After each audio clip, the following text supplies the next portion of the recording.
Subscribe करिए हमारे channel target UP TET CTET को और बेल आइकन को दबाइए। हेलो दोस्तों, मैं आनंद स्वागत करता हूं आप सभी का आपके अपने चैनल और app target UP TET CTET में। दोस्तों, जैसा कि आप सभी को पता है कि मैं आपको डीएलएड सेकेंड सेमेस्टर गणित विषय पढ़ा रहा हूं और इसमें आपके जितना भी सिलेबस है उसका मैंने पूरा कवर कराया हुआ है और साथ ही जो आपका राजन सीरीज आता है उसको भी मैंने पूरा नया संस्करण जो है वह कवर कराया हुआ है। अब यहाँ पे हम क्या कवर करने वाले हैं, आपका जो पवन सीरीज का नया संस्करण है 2023-24 का, उसको हम यहाँ पे पढ़ने वाले हैं। बहुत ही महत्वपूर्ण प्रश्न यहाँ पे आपके दिए रहते हैं, राजन सीरीज हो या पवन सीरीज हो, यहाँ से आपके प्रश्न जरूर बनते हैं और इन सभी प्रश्नों को बिल्कुल मस्ट है आपके लिए करना। सभी लोग करिए और अधिक से अधिक शेयर करिए ताकि सभी लोग सही हल अच्छे से कर पाए कम समय में। तो देखिए, सेकंड सेमेस्टर का आपका गणित विषय का राजन सीरीज मैंने करा दिया है, यह है आपका पवन सीरीज और इसको भी आप लोग उतने ही शिद्दत से देखिए, बहुत ध्यान से देखिए। सभी प्रश्नों को पहले खुद अटेम्प्ट करिए, उसके बाद आंसर को देखिए, ठीक है। तो चलिए हम शुरू करेंगे सभी प्रश्नों को। इसी तरीके से आपको डीएलएड सेकंड सेमेस्टर के सभी विषय पढ़ाए गए हैं, सभी विषयों को क्लासेस में भी पढ़ाया गया है और राजन सीरीज पवन सीरीज भी पढ़ाया गया है, प्रीवियस ईयर क्वेश्चन पेपर भी सॉल्व कराया गया है। सब कुछ आपका कवर है यहाँ पे इस चैनल पे टारगेट यूपी टेट सीटेट पे। तो यहाँ से आप पढ़िए और जो लोग लगातार 4 सालों से हम पढ़ा रहे हैं और 4 बैच 5 बैच हम पढ़ा चुके हैं, आप देखेंगे जो भी आपके सीनियर्स हैं उनसे पूछेंगे, आपको जरूर फीडबैक बहुत अच्छा मिलने वाला है, ठीक है। तो चलिए स्टार्ट करते हैं। यहाँ से 95% प्लस लोगों ने स्कोर किए हैं, तो इसी तरीके से आप भी जुटे रहिए, आपका भी स्कोर बहुत अच्छा होगा। अब चलिए हम आगे पढ़ते हैं और सभी वीडियोस को देखने के लिए लिंक आपको नीचे डिस्क्रिप्शन बॉक्स में मिल जाएगा। सभी विषयों को पढ़िए और अपने तैयारी को बेहतर बनाइए। चलिए स्टार्ट करते हैं। पहला प्रश्न है, सबसे छोटा पूर्णांक है, सबसे छोटा इंटीजर यहाँ पे आपसे पूछा जा रहा है। देखिए, पूर्णांक क्या होते हैं, पूर्णांक धनात्मक भी होते हैं, 1 2 3 4 5 6 और शून्य के इधर भी पूर्णांक होते हैं, जैसे ऋण 1 हो गया, ऋण 2 हो गया, ऋण 3 हो गया। अब आपको पता है कि इधर जैसे जैसे हम बढ़ते जाते हैं, ऋण 4 उससे छोटा होगा, फिर ऋण 5 उससे छोटा होगा, इस तरीके से आप बढ़ते जाएंगे तो सबसे छोटा पूर्णांक आपको माइनस इंफिनिटी पे मिलेगा, ठीक है। तो सबसे छोटे पूर्णांक को अगर हम कहें तो वो माइनस इंफिनिटी तक होगा, इसीलिए सबसे छोटा पूर्णांक देखिए 1 तो बड़ा होगा शून्य से भी और -1 से भी, तो 1 और शून्य तो होगा नहीं और -1 भी नहीं होगा, क्योंकि -1 से बड़ा छोटा पूर्णांक -2 हो गया, -3, ये सब। तो इसीलिए यहाँ पे ऑप्शन दा जो हो जाएगा, इनमें से कोई नहीं, यह बिल्कुल सही हो जाएगा। इनमें से सबसे छोटा पूर्णांक इनमें से कोई नहीं है, ठीक है। तो ऑप्शन दा सही हो गया। इसके बाद देखिए प्रश्न क्या 2 है, उस समबाहु त्रिभुज का क्षेत्रफल कितना होगा जिसका परिमाप 3 मीटर है। देखिए, समबाहु त्रिभुज का जो क्षेत्रफल होता है, एरिया होता है, वह कितना होता है, √3/4 और भुजा का स्क्वायर। अब यहाँ पे देखिए समबाहु त्रिभुज की बात की गई है और क्या दिया गया है, त्रिभुज का परिमाप 3 मीटर दिया गया है, परिमाप 3 मीटर दिया गया है, यानी कि समबाहु त्रिभुज में सभी भुजाएं बराबर होती हैं। अब परिमाप जो होता है वह तीनों भुजाओं को जोड़ लीजिए, ए धन ए धन ए अगर आप करेंगे, एक भुजा ए है तो दूसरी ए, तीसरी है, 3a बराबर 3 दिया गया है, यानी कि ए का मान कितना आ जाएगा, 1 मीटर। अब समबाहु त्रिभुज का जो भुजा हो गया वह 1 मीटर हो गया और यहाँ पे वैल्यू रख दीजिए √3/4 और भुजा की जगह 1 मीटर, 1 का स्क्वायर 1 ही हो जाएगा, यानी गुणे 1 इतना ही आ जाएगा, √3/4 मीटर स्क्वायर। अब मीटर स्क्वायर में आना चाहिए, तो ऑप्शन आ में आप देखेंगे सेंटीमीटर स्क्वायर दिया है, ऑप्शन बा में मीटर स्क्वायर दिया है, तो ऑप्शन बा सही होगा, ऑप्शन बा यहाँ पे बिल्कुल सही हो जाएगा। इसके बाद देखिए अगला प्रश्न है, प्रश्न क्या 3, निम्न में अभाज्य संख्या है, कौन सी जो अभाज्य संख्याओं का जोड़ा है। देखिए, आ में 8 भाज्य है, 2 अभाज्य है, 4 भाज्य है।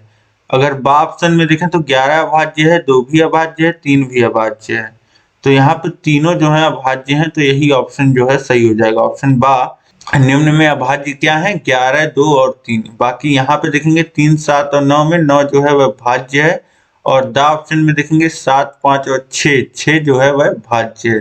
तो एक जोड़ा ऐसा मिला है जिसमें सभी संख्याएं जो हैं वह अभाज्य संख्याएं हैं, तो वही ऑप्शन जो हो जाएगा वह सही हो जाएगा। इसके बाद देखेंगे अगला प्रश्न है प्रश्न संख्या 4, परिमेय संख्या ऋण 3/4 का योगात्मक एवं गुणात्मक प्रतिलोम होगा। अब एक संख्या दिया गया है ऋण 3/4, इसका आपसे योगात्मक और गुणात्मक प्रतिलोम पूछ रहा है। तो अब देखिए योगात्मक प्रतिलोम की अगर बात करें तो योगात्मक प्रतिलोम किसी भी संख्या का वह संख्या होता है जिसको अगर उस संख्या में जोड़ दिया जाए तो उसका मान जो हो जाए वह शून्य हो जाए। योगात्मक में संख्या जोड़ करके शून्य होता है और गुणात्मक में संख्या उस संख्या के द्वारा गुणा करके 1 मिलता है। ठीक है, तो यहाँ पे अब देखिए मान लेते हैं कि ऋण 3/4 का x जो है वह योगात्मक प्रतिलोम है अगर, तो x को जोड़ेंगे तो मान शून्य आना चाहिए। अब देखिए ऋण 3/4 उधर भेजेंगे तो धन 3/4 हो जाएगा, शून्य में जुड़ेगा 3/4 आ जाएगा, यानी कि योगात्मक प्रतिलोम कितना आ जाएगा? 3/4। ये योगात्मक प्रतिलोम हो गया। अब इसके बाद गुणात्मक प्रतिलोम की अगर बात की जाए तो गुणात्मक प्रतिलोम अगर x मान लेते हैं तो गुणात्मक प्रतिलोम क्या होता है? ऋण 3/4, इसमें गुणा कर दें अगर गुणात्मक प्रतिलोम का तो मान 1 हो जाना चाहिए। अब x बराबर देखिए 4 उधर जाएगा और 3 गुणे में बटे में जाएगा और ऋण लग जाएगा, तो ऋण 4/3, यानी कि गुणात्मक प्रतिलोम जो होगा ऋण 4/3 होगा और जो योगात्मक प्रतिलोम होगा वह 3/4 होगा। तो इस तरीके से यहाँ पे कौन सा ऑप्शन सही है? 3/4 और ऋण 4/3। ऑप्शन बा में आप देखेंगे तो ऑप्शन बा में आपको सही उत्तर यहाँ पे मिल रहा है। ऑप्शन बा जो हो जाएगा ये बिल्कुल सही हो जाएगा। इसके बाद देखेंगे अगला प्रश्न है प्रश्न संख्या 5, निम्नलिखित में से रेखीय समीकरण कौन सा नहीं है? रेखीय समीकरण आपको पता है जहां चर की अधिकतम घात जो होती है वह 1 होती है, वह रेखीय समीकरण होता है। तो यहाँ पे कौन सा नहीं है वह बताना है। अब देखिए यहाँ पे 1 घात है तो यह रेखीय समीकरण है, और इसको भी आप देखेंगे तो घात 1 ही है, रेखीय समीकरण है। यहाँ पे देखेंगे x की घात 2 है तो ये रेखीय समीकरण नहीं है। तो ऑप्शन सा जो हो जाएगा वह बिल्कुल सही हो जाएगा। और यहाँ पे भी लिखना चाहें तो x बराबर 6 गुणे 5 यानी कि 30 लिखा जा सकता है, तो ये भी क्या है? रेखीय समीकरण है। इसके बाद देखिए अगला प्रश्न है प्रश्न संख्या 6, किसी ठोस द्वारा घेरे गए स्थान की माप कहलाती है। किसी ठोस द्वारा, अब ठोस का मतलब क्या होता है? अब ऐसा होता कि किसी त्रिभुज द्वारा घेरे गए स्थान की माप अगर पूछता तो त्रिभुज क्या घेरता है? त्रिभुज एक क्षेत्र घेरता है, उसको हम लोग क्या कहते हैं? क्षेत्रफल कहते हैं, एरिया कहते हैं। लेकिन यहाँ पे बोल रहा है कि एक कोई ठोस वस्तु है, तो ठोस वस्तु में आपको पता होता है ऊंचाई भी होती है, लंबाई चौड़ाई के साथ ऊंचाई भी होती है। तो ठोस वस्तु जो है वह आयतन घेरता है। ठीक है, तो किसी ठोस द्वारा घेरे गए स्थान की माप को हम क्या कहते हैं? आयतन कहते हैं। हर एक, जैसे आप घन का, घनाभ का, बेलन का, शंकु का आप क्या निकालते हो? आयतन निकालते हो। क्यों? क्योंकि इनका एक आयतन होता है। यह एक स्थान जो घेरते हैं उस स्थान को क्या कहते हैं? आयतन कहते हैं। और जो 2D आकृतियां होती हैं, त्रिभुज, आयत, वर्ग, चतुर्भुज, ये सब क्या? क्षेत्रफल घेरते हैं। इसके बाद देखिए अगला प्रश्न है प्रश्न संख्या 7, ऋण 1 से 1 के बीच कितनी परिमेय संख्या प्राप्त हो सकती हैं? तो देखिए परिमेय संख्याओं की अगर बात की जाए या कोई भी संख्या अगर आपसे पूछे पूर्णांक को छोड़ करके, तो आप बहुत सारी संख्याएं निकाल सकते हैं। ऋण 1 से 1 के बीच में अगर परिमेय संख्या हमको लिखना हो, जैसे हमने लिख दिया 1/258, ठीक, ये हमने लिख दिया। तो 2/258 ये भी ऋण 1 और 1 के बीच में है। 3/258 ये भी। तो इस तरीके से आप संख्याएं लिखते जाएंगे, संख्याएं खत्म नहीं होंगी, लेकिन ये सभी ऋण 1 और 1 के बीच में आएंगी। ठीक है, आप जितनी संख्याएं चाहें, जितनी परिमेय संख्याएं चाहें उतनी लिख सकते हैं। तो ऑप्शन सा जो हो जाएगा अनंत, यह बिल्कुल सही हो जाएगा। इसके बाद हम देखेंगे अगला प्रश्न है प्रश्न संख्या 8, एक वर्ग की परिमाप 4 मीटर, उसका क्षेत्रफल होगा। अब वर्ग का परिमाप जो होता है आपको पता है चारों भुजाएं बराबर होती हैं। अगर एक ए है, अब चारों भुजाओं का योग जो होता है वह परिमाप के बराबर होता है, यानी कि परिमाप जो हो जाएगा वह 4a होता है। 4a का मान 4 मीटर है, 4a का मान 4 मीटर है तो a का मान 1 मीटर हो जाएगा। और उसका क्षेत्रफल आपसे पूछ रहा है तो एरिया जो होता है वर्ग का वह भुजा का वर्ग होता है, यानी कि 1 का स्क्वायर, यानी 1 मीटर का स्क्वायर तो होगा 1 मीटर स्क्वायर। ऑप्शन आ में दिया गया है, ऑप्शन आ जो हो जाएगा यह बिल्कुल सही हो जाएगा। इसके बाद देखिए प्रश्न संख्या 9 है, A square minus 2ab plus B square बराबर है। आपको पता है a माइनस बी का होल स्क्वायर क्या होता है, A square minus 2ab plus B square, वही यहाँ पे लिखा हुआ है। तो a माइनस बी का होल स्क्वायर यानी कि ऑप्शन बा में दिया गया है, ऑप्शन बा जो हो जाएगा यह बिल्कुल सही हो जाएगा। इसके बाद देखिए प्रश्न संख्या 10 है, निम्न में से कौन सा रैखिक समीकरण नहीं है। तो रैखिक समीकरण मतलब रेखीय समीकरण जिसे कहते हैं, यानी कि जिसमें ऐसे समीकरण में जिसमें जो चर होता है उसकी घात 1 होती है, ठीक है, उसे हम कहते हैं रेखीय समीकरण। और 1 से अधिक हो जाए तो हम क्या कहेंगे, द्विघातीय समीकरण, या 3 हो जाए तो इस तरीके से त्रिघातीय समीकरण। इस तरीके से अब रेखीय नहीं होना चाहिए, मतलब घात जो है वह चर की जो घात है वह 1 के अलावा कुछ भी होनी चाहिए। अब देखिए यहाँ पे चर जो है वह m है और इसकी घात 1 है, यानी कि यह रैखिक समीकरण है। इसी तरीके से यहाँ पे चर जो है वह y है और इसकी घात 1 है, यह भी क्या है, रैखिक है। और इसके बाद देखिए यहाँ पे 5 गुणे p धन 1 बराबर 4, इसमें भी p की घात 1 है। और यहाँ पे देखिए ऑप्शन द में जो लिखा गया है वह लिखा गया x धन 1 बटे x बराबर 7। अब यहाँ पे देखिए हर बराबर करेंगे तो ये क्या होगा, यहाँ पे जो हर था 1 था, अब x हम लोग पूरे के हर में लिख रहे हैं तो ये हो जाएगा x से गुणा हो जाएगा ऊपर, तो ये हो जाएगा x स्क्वायर धन 1 बराबर 7 के, यानी कि ये हो जाएगा x स्क्वायर धन 1 बराबर 7x।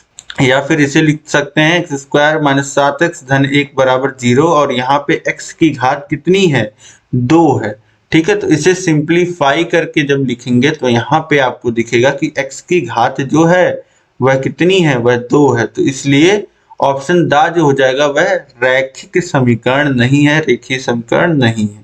इसके बाद देखिए अगला प्रश्न है, प्रश्न संख्या 11, एक त्रिभुज की भुजाएं 3 सेंटीमीटर, 5 सेंटीमीटर, 8 सेंटीमीटर तो त्रिभुज होगा समकोण, अधिक कोण, विषम बाहु त्रिभुज या फिर त्रिभुज संभव नहीं। तो ये त्रिभुज आप खुद बना करके देखिएगा, ठीक है। यहाँ पे देखिए सबसे बड़ी भुजा पहले आप खींच लीजिएगा त्रिभुज का 8 सेंटीमीटर का। 8 सेंटीमीटर का भुजा खींचने के बाद आप किसी तरह 5 सेंटीमीटर खींचिएगा। फिर उसके बाद जब आप 3 सेंटीमीटर खींचने चाहेंगे तो आप देखेंगे 3 सेंटीमीटर में त्रिभुज जो होगा वह पूरा ही नहीं होगा, तीनों भुजाएं एक शीर्ष पे मिलेंगी ही नहीं, मतलब एक भुजा छोटी पड़ेगी। तो बात तो वही है यहाँ पे कि त्रिभुज फॉर्म होने के लिए एक त्रिभुज अगर कोई बना हुआ त्रिभुज है, ठीक है, तो उसमें क्या होना चाहिए, कम से कम इतना होना चाहिए कि जो सबसे बड़ी भुजा है, ठीक है, उसका जो मान होना चाहिए, उसका जो मान होना चाहिए वह बाकी दोनों भुजाओं के योग से छोटा होना चाहिए, बाकी दोनों भुजाओं के योग से छोटा होना चाहिए, ठीक है। यानी कि 3 और 5 का योग होता है 8 और 8 जो है 8 से छोटा इसका मान होना चाहिए, ठीक है। या फिर ऐसे कहें कि बाकी दोनों भुजाओं का जो दोनों छोटी भुजाएं हैं उनका योग जो होना चाहिए वह बड़ी वाली भुजा से ज्यादा होना चाहिए। तो यहाँ पे बराबर है, ज्यादा कहाँ है, तो ये त्रिभुज संभव होगा ही नहीं, ठीक है। ये एक लाइन 8 सेंटीमीटर की और इस पे देखिए 5 सेंटीमीटर और 3 सेंटीमीटर की आप लाइन खींच देंगे तो यहाँ पे त्रिभुज पॉसिबल ही नहीं कि आप बना लो, इतनी लंबाई ही नहीं है दोनों छोटी भुजाओं की कि उनको मिला करके आप एक 3 भुजाओं से बंद घिरी आकृति आप बना लो, ठीक है। तो इसलिए त्रिभुज संभव नहीं, ऑप्शन द सही हो जाएगा। इसके बाद देखिए अगला प्रश्न है, प्रश्न संख्या 12, निम्नलिखित संख्याओं में से प्राकृतिक संख्या है, कौन सी है, तो 2 प्राकृतिक संख्या होती है, ऑप्शन आ ही सही हो जाएगा। √2 प्राकृतिक नहीं होती है और 3.5 भी प्राकृतिक नहीं होता है और 0 भी प्राकृतिक संख्या नहीं है। ये पूर्ण संख्या में आता है, पूर्णांक में आता है। ठीक है, प्राकृतिक संख्याओं में 1, 2, 3, 4, 5 जो गिनती की संख्याएं हैं वो आती हैं। इसके बाद देखिए नेचुरल नंबर्स जिन्हें इंग्लिश में बोला जाता है। इसके बाद अगला प्रश्न है प्रश्न संख्या 13, निम्नलिखित में से कौन सी परिमेय संख्या नहीं है? परिमेय संख्या कौन सी नहीं है? 22/7 जो लिखा है वह p/q के रूप में लिखा है, तो ये एक परिमेय संख्या है। और पाई जो है इसका मान जो होता है वह 3.14 और इस तरीके से यह मान जो है वह चलता जाता है और इसे किसी p/q के रूप में व्यक्त नहीं किया जा सकता है। पाई को भले 22/7 लिखा जाता है लेकिन ये अप्रोक्सीमेट वैल्यू होती है। जो इसकी एग्जैक्ट वैल्यू है इसको p/q के रूप में व्यक्त नहीं किया जा सकता है और पाई जो है वह एक अपरिमेय संख्या होती है। तो परिमेय संख्या कौन सी नहीं है इसमें? तो पाई नहीं है। और 69 को आप लिख सकते हैं 69/100, ये भी आपका p/q के रूप में आ गया और ये हो जाएगा 5/4, ये भी p/q के रूप में है। तो इस तरीके से पाई जो है वह परिमेय संख्या नहीं है। इसके बाद देखिए प्रश्न संख्या 14 है, निम्नलिखित में से सर्वसमीका है? कौन सी सर्वसमीका है? सर्वसमीका के बारे में मैंने आपको बताया।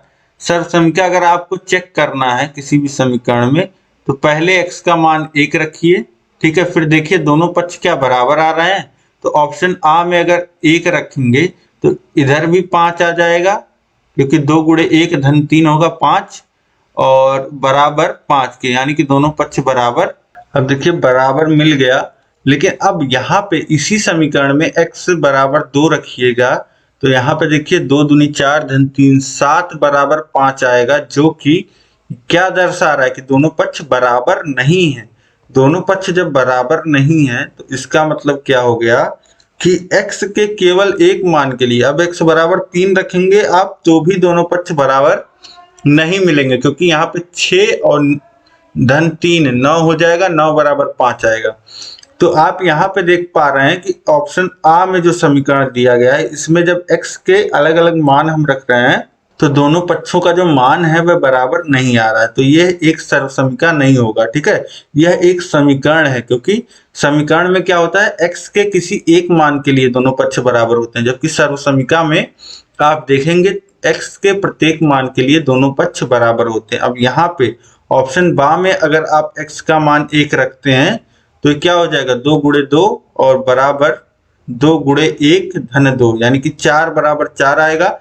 अब 2 रखेंगे तो क्या आएगा 2 × 3 यानी कि 6 और बराबर 2 दूनी 4 + 2 6। तो x का यहाँ आप कोई भी मान रखेंगे, 3 रखेंगे तो भी क्या आएगा 2 × 4 यानी कि 8 और यहाँ पे 2 × 6 + 2 8 बराबर 8 आ जाएगा। x का मान 3 रखेंगे तो x का कोई भी मान आप रखोगे तो दोनों पक्ष में जो मान आएंगे वह बराबर आएंगे। इसी तरीके से ये क्या हो जाएगा एक सर्वसमीका हो जाएगा। बाकी में आप रखेंगे x के अलग अलग मान तो किसी एक मान के लिए केवल दोनों पक्ष बराबर होंगे, बाकी मान के लिए नहीं, तो ये समीकरण होंगे और ऑप्शन बा जो है यह एक सर्वसमीका है। इसके बाद देखिए अगला प्रश्न है प्रश्न संख्या 15, 3 के घाते x धन 2 बराबर 81, तो x का मान ज्ञात कीजिए। अब देखिए 3 के घाते x धन 2 लिखा है, ये 3 की घात के रूप में लिखा है और 81 को भी हम 3 के घात के रूप में लिख लेंगे ताकि कंपेयर कर पाए। अब देखिए 3 × 3 = 9, 9 × 3 = 27, 27 × 3 = 81, यानी कि 3 के घाते 4 हम लोग इसको लिख सकते हैं। अब 3 के घाते यहाँ 4 हो गया। अब देखिए दोनों पक्ष बराबर हैं आपस में और आधार भी समान है, तो अगर ऐसा होता है तो हम घातांक का नियम लगा करके लिख सकते हैं कि घात जो होंगे वह भी आपस में बराबर होंगे, यानी x धन 2 बराबर 4 होगा और x बराबर 4 - 2 यानी कि 2 हो जाएगा। x की वैल्यू कितनी आ जाएगी 2, तो ऑप्शन आ जो हो जाएगा यहाँ पे यह बिल्कुल सही हो जाएगा। बस एक नियम आपको पता होना चाहिए था कि अगर दो पक्ष आपस में बराबर हैं, दो संख्याएं अगर दो घातांक संख्याएं आपस में बराबर हैं तो यहाँ पे अगर उनके आधार समान है तो उनके घात भी समान होंगे। ठीक है, यहाँ पे बराबर का चिन्ह था, मतलब दोनों बराबर हैं आपस में, और आधार समान था तो हम घातों को भी आपस में बराबर दिखा सकते हैं। तो यहीं से इसलिए x+2 बराबर हमने 4 के दिखा दिया और x का मान 2 आ गया। अब इसके बाद अगला प्रश्न देखेंगे, प्रश्न संख्या 16 है। परिमेय संख्या ऋण 24/45 की समतुल्य संख्या है। ऋण 24/45। अब देखिए दोनों ही 3 से कटेगा तो 3 अट्ठे ये हो जाएगा, 8 बार में कट जाएगा, और ऋण इस तरीके से ऋण 24 को काट रहे हैं और ये 15, ऋण 8/15। ये इसका सरलतम रूप आ जाएगा, ऑप्शन बा जो हो जाएगा यह बिल्कुल सही हो जाएगा। इसके बाद देखिए प्रश्न संख्या 17, समीकरण x/4 धन 10 बराबर ऋण 4 में x का मान होगा। तो सबसे पहले हम हर समान कर लेते हैं, पूरे के बटे 4, x के बटे 4 था ही तो x हो जाएगा केवल, और ये यहाँ 10 के बटे में 1 था तो 4 से गुणा हो जाएगा तो हो जाएगा 40 और बराबर ऋण 4। अब 4 उधर जाएगा बराबर के, तो ये हो जाएगा x धन 40, और ऋण 4 में 4 का गुणा होगा तो ऋण 16 हो जाएगा, और x बराबर कितना आ जाएगा 40 उधर जाएगा, 16 में से घट जाएगा ऋण 40 और कितना आ जाएगा मान ऋण 56, यानी कि वैल्यू कितनी हो जाएगी -56।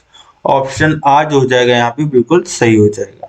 इसके बाद देखिए अगला प्रश्न है, एक वर्ग जिसकी भुजा 1.6 मीटर है, वर्ग का क्षेत्रफल ज्ञात कीजिए। आपको पता है वर्ग का क्षेत्रफल होता है भुजा का स्क्वायर। भुजा दिया गया है 1.6, तो 1.6 का स्क्वायर करेंगे, देखिए 16 16 256 होता है, तो ये हो जाएगा 256, और 2 अंक पे दशमलव लगेगा क्योंकि 1.6 गुणे 1.6 यही होगा, तो 2 स्थान पे दशमलव, तो 2.56 वर्ग मीटर या मीटर स्क्वायर यही वैल्यू आ जाएगी, जो कि यहाँ ऑप्शन बा में दिया गया है। ऑप्शन बा जो हो जाएगा यह बिल्कुल सही हो जाएगा। इसके बाद देखिए संख्या 19 है, सबसे छोटी सम अभाज्य संख्या है, मतलब सम संख्या भी हो और अभाज्य भी हो। तो देखिए सम संख्याएं जो शुरू होती हैं वह 2, 4, 6, 8, 10 इस तरीके से होती हैं, और अभाज्य संख्याएं कौन कौन सी होती हैं, तो 2, 3, 5, 7, 11 ये क्या होती हैं अभाज्य संख्याएं होती हैं। अब सबसे छोटी सम अभाज्य संख्या, तो देखिए 2 जो है वह अभाज्य भी है और सम भी है, तो यहां से कह सकते हैं 2 जो है वह सबसे छोटी सम अभाज्य संख्या है। ऑप्शन बा जो हो जाएगा यह बिल्कुल सही हो जाएगा। इसके बाद देखिए अगला प्रश्न है, प्रश्न संख्या 20, किसी त्रिभुज का क्षेत्रफल 45 वर्ग सेमी और आधार 15 सेमी है, इस त्रिभुज की ऊंचाई है। एक त्रिभुज का जो क्षेत्रफल है वह 45 वर्ग सेमी है और इसका आधार 15 सेमी है, तो त्रिभुज की ऊंचाई पूछ रहा है। आपको पता है कि त्रिभुज का जो क्षेत्रफल होता है वह 1/2 गुणे आधार गुणे ऊंचाई होता है। ठीक है, आधार गुणे ऊंचाई होता है। अब यहाँ पे क्षेत्रफल दिया है 45 और 1/2 और आधार दिया है 15 और ऊंचाई आपसे हाइट h पूछ रहा है, तो h बराबर हो जाएगा 45 गुणे 2 और बटे में 15। 15 से 45 को काटेंगे 3 बार में कट जाएगा, 3 का गुणा 2 में होगा, जाएगा 6 सेंटीमीटर। ऑप्शन दा जो हो जाएगा 6 सेंटीमीटर, यह बिल्कुल सही हो जाएगा। इसके बाद देखेंगे अगला प्रश्न है, प्रश्न संख्या 21, 2 असमान परिमेय संख्याओं के बीच परिमेय संख्याएं होती हैं। 2 असमान परिमेय संख्याओं के बीच कितनी परिमेय संख्याएं आप निकाल सकते हैं। जैसे एक परिमेय संख्या आप ले लीजिए 1/1050 और दूसरी परिमेय संख्या आप ले लीजिए 3/4। तो अब इसके बाद एक क्या 2/1050, 3/1050, 4/1050, इन सभी क्या होगा, यह 1/1050 और 3/4 के बीच की परिमेय संख्याएं होंगी। तो अनंत परिमेय संख्याएं आप इस प्रकार से लिख सकते हैं, तो ऑप्शन सा जो हो जाएगा अनंत, यह बिल्कुल सही हो जाएगा। कोई भी 2 परिमेय संख्या आप लिख लीजिए, उनके बीच परिमेय संख्याएं आप निकाल लेंगे, वो भी कितनी अनंत, जितनी आप चाहें उतनी लिख सकते हैं। इसके बाद देखिए अगला प्रश्न, प्रश्न संख्या 22, निम्नांकित कथनों में सत्य कथन है कौन सा। ऑप्शन आ देखिए, एक धनात्मक पूर्णांक अपने योगात्मक प्रतिलोम से बड़ा होता है। ऑप्शन बा, एक ऋणात्मक पूर्णांक अपने योगात्मक प्रतिलोम से बड़ा होता है। ऑप्शन सा है शून्य एक पूर्णांक नहीं है, और ऑप्शन दा कह रहा है कि ऋण 17 जो है वह ऋण 5 से बड़ा है। तो देखिए सबसे पहले ऋण 17 ऋण 5 से बड़ा है, तो ये गलत है। अब देखिए ऋण 17 को आप इस तरीके से समझिए कि आपने किसी से 17 रुपए उधार लिए हैं और आपके दोस्त ने किसी से ऋण 5 रुपए उधार लिए हैं। आपने किसी से 17 रुपए उधार लिए हैं और आपके दोस्त ने किसी से 5 रुपए उधार लिए हैं। तो बड़ा कौन होगा? बड़ा वो होगा जिसने कम उधार लिया है, ठीक है। तो यहाँ पे देखिए गलत लिखा हुआ है, ऋण 17 को आपको बड़ा दिखाया जबकि आपके दोस्त ने कम ऋण लिया है वह बड़ा होता है, ठीक है। जिसके आगे कम ऋण है, सबसे बड़ा इस तरीके से जो होता है वह ऋण 1 होता है, ठीक है। तो आप समझ पा रहे होंगे जिसका ऋण में मैग्नीट्यूड कम होता है वह बड़ा होता है। इसके बाद देखिए शून्य एक पूर्णांक नहीं है लिखा है जबकि शून्य एक पूर्णांक होता है, तो ये दोनों गलत हो गया। इसके बाद देखिए ऑप्शन बा है एक ऋणात्मक पूर्णांक। एक ऋणात्मक पूर्णांक जैसे ऋण 4 है अपने योगात्मक प्रतिलोम से बड़ा होता है। अब ऋण 4 का योगात्मक प्रतिलोम क्या होगा? ऋण 4 में ऐसी कौन सी संख्या जोड़ दी जाए कि उसका मान शून्य हो जाए? तो 4, तो ऋण 4 कह रहा है कि एक ऋणात्मक पूर्णांक अपने योगात्मक प्रतिलोम से बड़ा होता है, यानी कि ऋण 4 से बड़ा होता है। इसका कहने का मतलब ये है, तो ये भी गलत है। ऑप्शन बा भी गलत। ऑप्शन आ देखिए एक धनात्मक पूर्णांक अपने योगात्मक पूर्णांक से बड़ा होता है, यानी कि जैसे कोई संख्या है 9 तो वह बड़ी होती है ऋण 9 से। तो ये बिल्कुल सही बात है। एक धनात्मक पूर्णांक ए जो है, इस ए का जो धनात्मक पूर्णांक आता है वह माइनस ए आता है और ए जो होता है वह माइनस ए से बड़ा होता है, जबकि कह रहा है कि ए एक धनात्मक पूर्णांक है इसीलिए यह बड़ा होता है, ठीक है। तो ऑप्शन आ जो हो जाएगा ये बिल्कुल सही हो जाएगा। इसके बाद देखिए अगला प्रश्न है प्रश्न संख्या 23। 21 की अनुवर्ती संख्या है। अब देखिए 21 की अनुवर्ती संख्या यानी कि 21 के तुरंत बाद आने वाली संख्या क्या हो जाएगी? 22 हो जाएगी। और फिर पूछ रहा है कि 22 की अनुवर्ती संख्या है, तो 22 की अनुवर्ती संख्या क्या हो जाएगी? 22 धन 1 23। तो ऑप्शन दा जो हो जाएगा यहाँ पे ये बिल्कुल सही हो जाएगा। आप भाषा को सही से पढ़ेंगे तो 2 बार अनुवर्ती लिखा है, 21 की अनुवर्ती यानी कि 22 की अनुवर्ती, तो 23 हो जाएगा। इसके बाद देखेंगे अगला प्रश्न संख्या 24। एक आयताकार मैदान का क्षेत्रफल 0.5 हेक्टेयर है। यदि इस मैदान की एक भुजा 125 मीटर है तो दूसरी भुजा की माप ज्ञात कीजिए। अब देखिए एक भुजा जो दिया है, बोल रहा कि एक आयताकार मैदान है, एक आयताकार मैदान है और इसका जो क्षेत्रफल है वह हेक्टेयर में दिया गया है, 0.5 हेक्टेयर दिया गया है, ठीक। अब अगर इसको मीटर में लिखना चाहें, क्योंकि दूसरी जो भुजा है और जो भुजा का मान दिया है दोनों मीटर में दिया है, तो हेक्टेयर को मीटर में करने के लिए देखिए 1 हेक्टेयर में 10,000 मीटर स्क्वायर होता है। तो ये हो जाएगा 10,000 का गुणा होगा तो ये हो जाएगा 5,000। 0.5 है, एक 0 हटाने में लग जाएगा तो ये हो जाएगा 5,000 मीटर स्क्वायर। अब यहाँ से आयत का क्षेत्रफल आपको पता है a इंटू बी होता है और जो कि क्षेत्रफल दिया गया है 5,000 मीटर स्क्वायर, एक भुजा दिया गया 125 और दूसरा निकालना है, तो दूसरा भुजा हो जाएगा 5,000 बटे 125। 125 से 500 काटेंगे 4 बार में कट जाएगा और शून्य बचा है, यानी कि मान कितना आ जाएगा? 40। तो दूसरी जो भुजा हो जाएगी वह 40 मीटर की हो जाएगी। ऑप्शन सा जो हो जाएगा यह बिल्कुल सही हो जाएगा। इसके बाद देखेंगे अगला प्रश्न है प्रश्न संख्या 25। 1 घन मीटर बराबर होता है, लीटर में बताना है। तो देखिए 1 घन मीटर यानी कि 1 मीटर क्यूब।